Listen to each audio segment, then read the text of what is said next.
면접 질문은 의도 파악이 거의 반이라고 볼 수 있죠. 긴장하다 보니까 이제 바로 의도 파악이 안 돼가지고 이제 산으로 가는 대답을 하고 막 그렇게 되는데, 저희 영상이 없는 질문이라 하더라도 상대방 입장이 돼가지고 이 질문이 어떤 의도를 할까 개방적으로 생각해가지고, 만약에 이 질문을 한다면 거기에 어떤 상황이 있기 때문에 이 질문을 할까라고 고민을 해보면 조금씩 갈피가 잡힐 겁니다.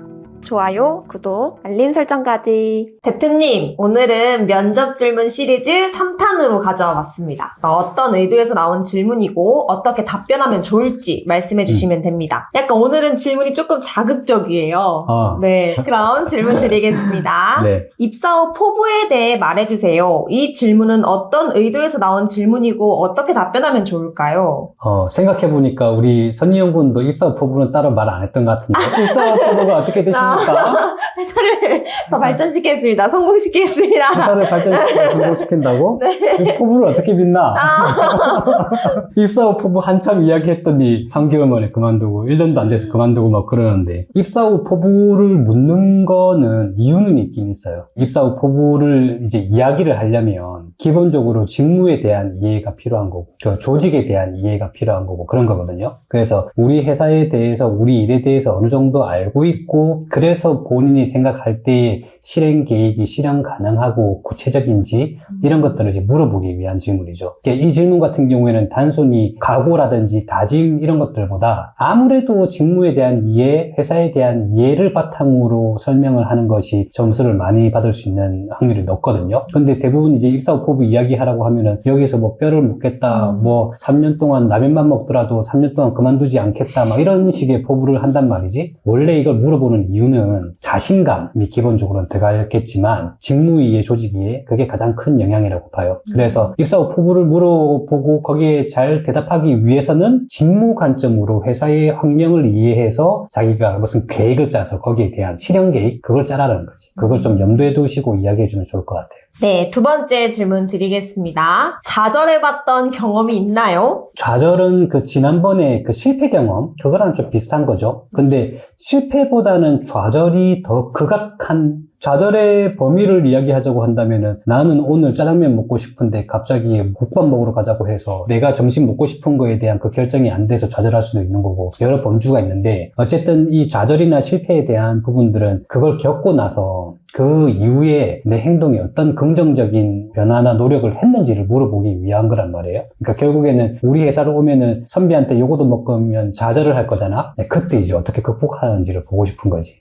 그러니까 이 좌절이라는 경험이든 실패에 대한 경험이든 그 이후에 그걸 어떻게 회복 탄력성 이런 걸 가지고 그걸 털어내냐, 그걸 물어보기 위한 질문이니까, 좌절에 대한 경험들은 자기가 뭔가 극복했던 영역에서의 대답을 해줘야 좋겠죠. 극복했던 영역에서 그때 내 마음, 자기가 더 노력해야 되겠다, 그때 그 자기 기분을 잘 이야기를 하고 극복했던 경험을 이야기해주면 좌절했던 질문들은 쉽게 넘어갈 수 있을 것 같아요. 다음 질문 드리겠습니다. 이 질문은 요즘 조금 이슈가 되고 있는 질문이기도 한데요. 화가 나거나 화내본 경험이 있나요? 약간 금쪽이를 찾아라 이런 느낌이에요.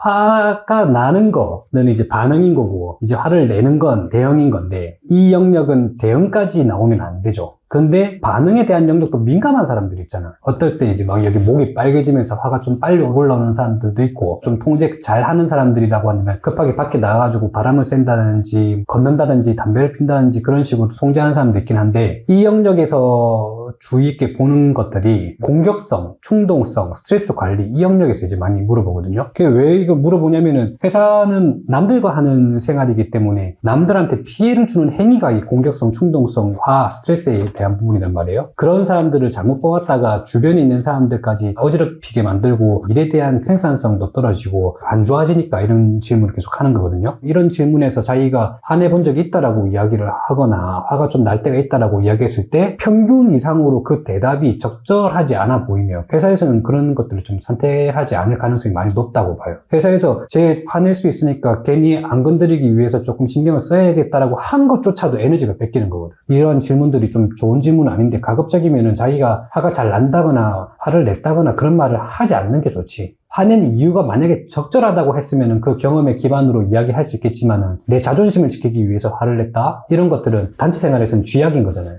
그런 것들을 좀 주의해서 말할 필요가 있을 것 같아요. 네, 다음 질문 드리도록 하겠습니다. 부정행위 해봤나요? 저는 부정행위를 굉장히 많이 해봤어요. 오. 네. 예전에 기억나는 게 그 오락실에 가위바위보 하는 게임이 있었는데 내가 손이 작아가지고 밑에다가 손을 넣어가지고 돈을 빼면 이제 동전들이 막 흘러나왔었고 그걸 이제 한 번, 두 번 하다가 소문이 났는지 사장님이 지키고 있다 걸려가지고 경찰서에 한번 잡혀간 적도 어릴 때. 근데 이런 부정행위들이 은근 많을 거예요. 뭘 하나 훔쳐본다든지 뭐 차 없을 때 무단횡단, 교통경찰관 없으면 불법 유턴 이게 있는데 누가 부정행위 해본 경험이 있나요? 하는데 부정행위 했다고 이야기를 하겠어요. 이걸 물어보는 이유는 사고 많이 나는 거 있잖아요. 뭐 윤리의식, 도덕성, 뭐 책임감도 될 수 있을 것 같고 원칙 준수에 대한 부분 이런 것들도 있을 것 같은데 주로 이제 공공기관 쪽에서 이게 좀 많고 회사에서 경험적으로 무슨 횡령 사건이라든지 아니면 내부 직원의 부정행위가 좀 있었을 때 이런 질문들이 좀 강하게 들어갈 경우가 있는데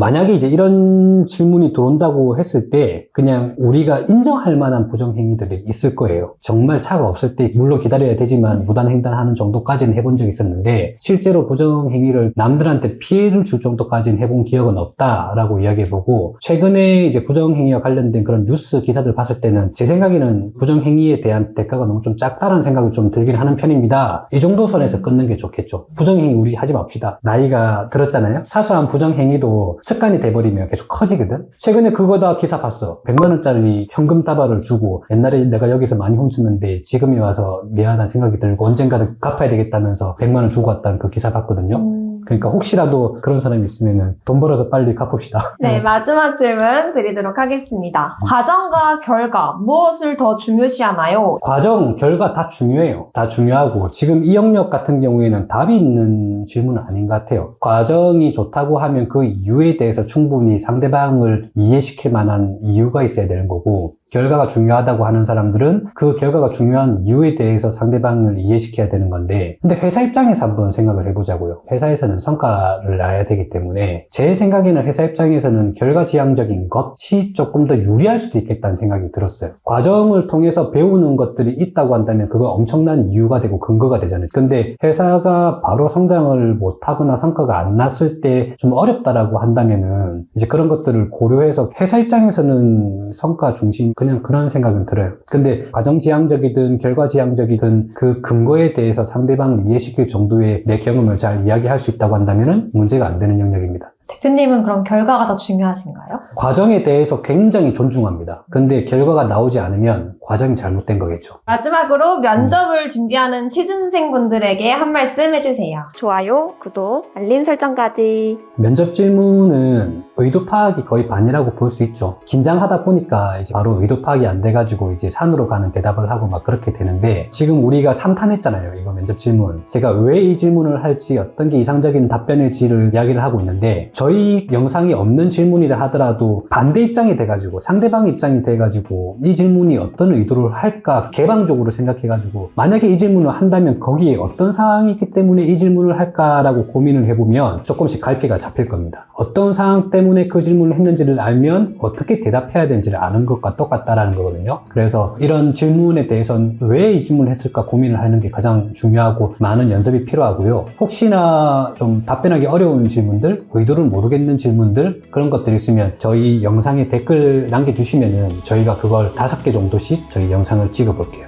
그럼 오늘도 수고하셨습니다. 다음에 봐요. 안녕.